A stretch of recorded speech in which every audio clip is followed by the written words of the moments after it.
A warm welcome back to this session. In the last session, we focused on the framework conditions for research and innovation, those conditions which, as Vice President Katainen said, are so essential for openness. And we set all that in the context of Commissioner Moedas's 3 O's. I remind you again, open innovation, open science, and open to the world.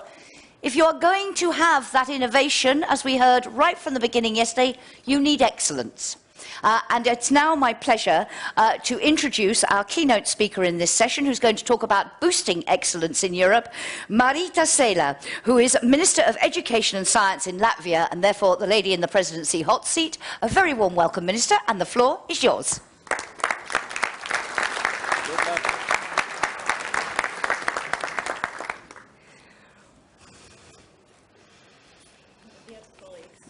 You have to. Okay. Dear colleagues, Commissioner, I am absolutely honored to be here today.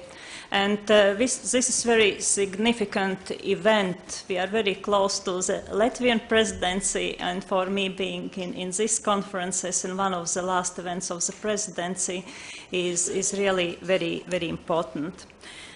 And the presidency, during our presidency, Latvian presidency, to talk about boosting excellence in Europe in the context of the European research area and open science has been of very high importance. The presidency acknowledges that the foundation of a modern and innovative economic system in Europe requires the development and proper implementation of the European research area and the digital single market. The importance of these objectives is reflected in the 3 overarching priorities of the Latvian presidency, which are competitive Europe, digital Europe, and engaged Europe. Yesterday, you already talked about open science. The Latvian presidency sees this concept as clearly linked to the European research area process. The ERA and open science are important elements of the Latvian presidency work program, and we feel that together we all have achieved excellent results. During our presidency, the Council adopted 3 sets of conclusions. The first 2 were on the development of the European research area, and the third set of conclusions was on the role of research and innovation in the new digital agenda of the Europe. The Council also discussed several important issues, including reforms and framework conditions for boosting investments in research and open and excellent European science. Today, we will be talking about opening up to an era of innovation. We may recall that the ERA process officially started already in 2000, but we can trace back the beginnings of ERA thinking as far as mid-70s. Now, the foundation of the ERA is in place, and member states need to mobilize their efforts to make the ERA fully operational. This must be done by building on the existing ERA priorities while maintaining a forward-looking approach. The Latvian presidency continued the work on further development of the ERA, focusing on links between actions that strengthen the ERA, the Innovation Union, and the reforms aimed at improving the investment environment. In the context of the European semester, the 2015 annual growth survey and the investment plan for Europe, the March Competitiveness Council held a policy debate with an objective to foster reforms that promote investment in research and investment and to unlock the research potential.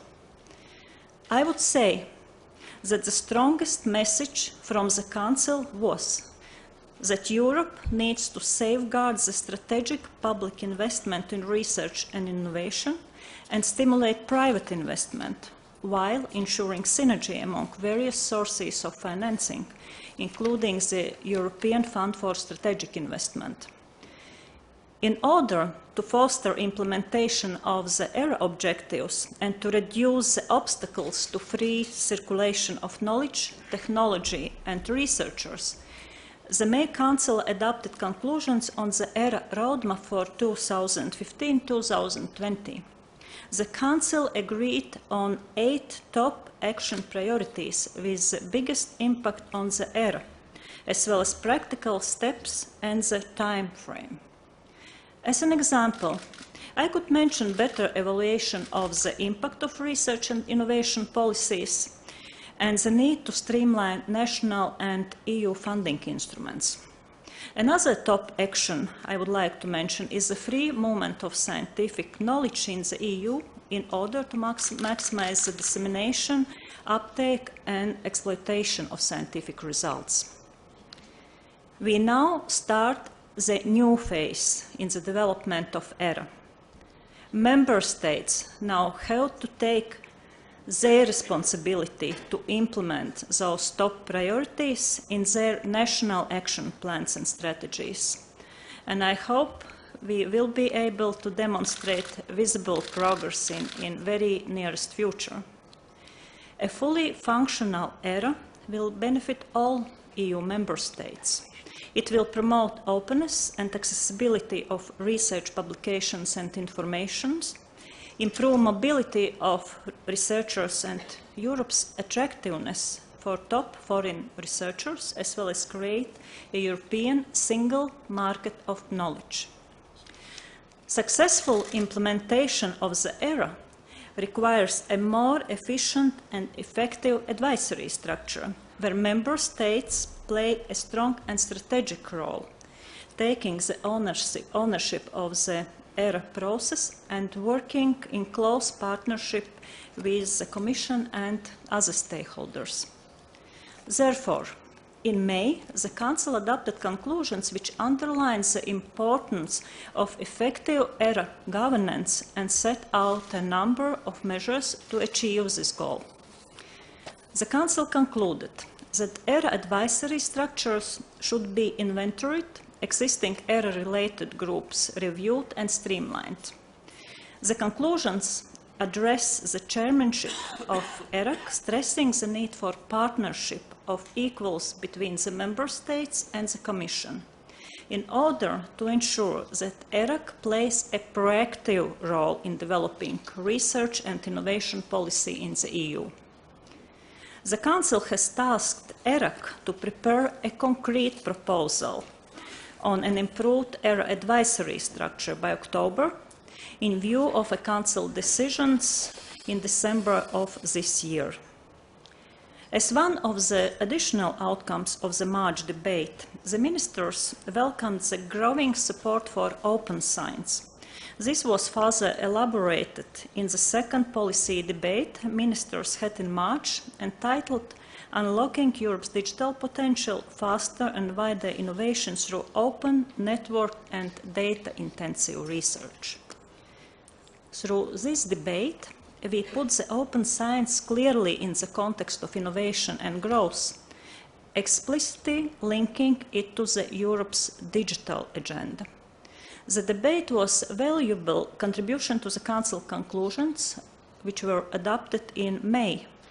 The conclusions on open and data-intensive research as a driver for faster and wider innovation reaffirmed the broad political support from Member States for setting better framework conditions for data-driven innovation while taking into account research perspective.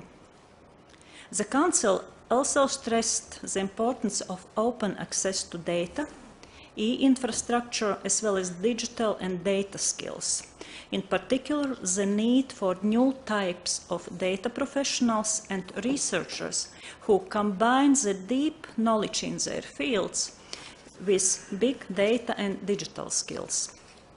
In order to better measure the impact of science and ensure faster access to new knowledge, the Council highlighted the need to reflect on the current science metrics and incentives for researchers to publish through open access. The ministers also welcomed the further development of a European Open Science Cloud that will enable sharing and reuse of research data. Moreover, the ministers recognized the global importance of research data exchange across disciplines and national boundaries. As the May Council, the debate on open and excellent European science gained momentum. The research ministers expressed a strong support to the idea of a European science agenda and stressed the need to create the right framework conditions that would maximize the impact of open science and its societal benefits. The ministers acknowledge that ERA as the appropriate ecosystem for further development of an open science process. The ministers also recognize the need to raise awareness of open science while involving all relevant stakeholders as a true bottom-up process that benefits citizens and society as a whole. In conclusion, let's look at the future. The building blocks of the European research area are in place. Now we need to complete the ERA. And there is no single path how to achieve it. But we can see a number of options. And open science is an essential element of the path to a fully operational ERA. It can make public investment in research more efficient. It ensures involvement of society and therefore increases the impact of research in tackling ground societal problems, and is integrally linked to faster and wider innovation in all areas of our lives. And certainly, networked and open science will boost excellence in Europe.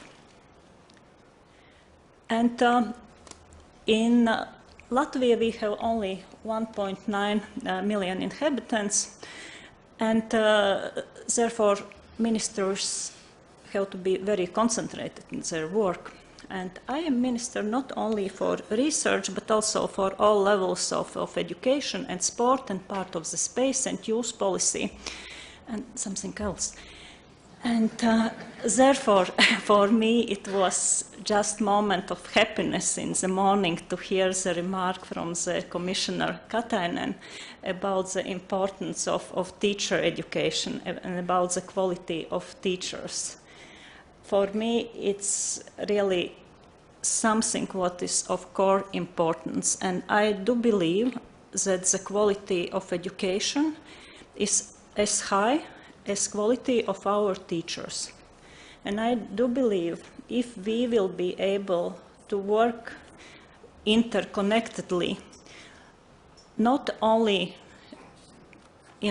locally, but also around the Europe, in boosting better connections between all levels of education. And if we will be able to boost better connections between education and research, we'll get to the competitiveness of the Europe much faster.